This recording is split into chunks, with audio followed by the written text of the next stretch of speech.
Йо, Делта СМП, кой е на линия? Синият отбор, брат. Това е пародия. Влизам в сървъра, гледка трагична, сини строят база, ама тя е камична. Копаят като нубс, без идея в главата, дори скелетите ги гонят по картата. Брони с диаманти, ама скилът е нула. В ПВП-то бягат като котка от акула. Слагат си трапове, сами в тях падат. Чатът се смее, докато рейдж клата. Синия отбор, само шум и фасада. Влизат силни, излизат без награда. Делта СМП пише в историята, като как не си играе, това им е ролята. И какво става с тебе? Марто Фелс, брат, викаш се про, ама играеш на късмет.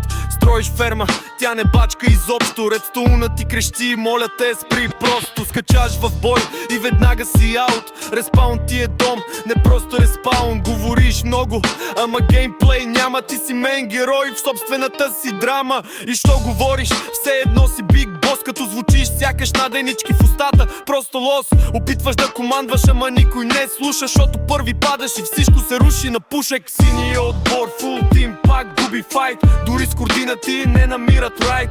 Лут тим изчезва, защото ги вайпат клин. Това не е отбор, това е мем машин. Синия отбор, само шум и фасада.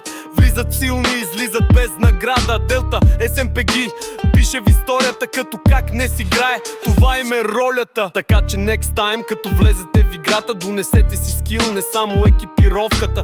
Делта СМП не е място за страх. Синия отбор пак падна, класика факт.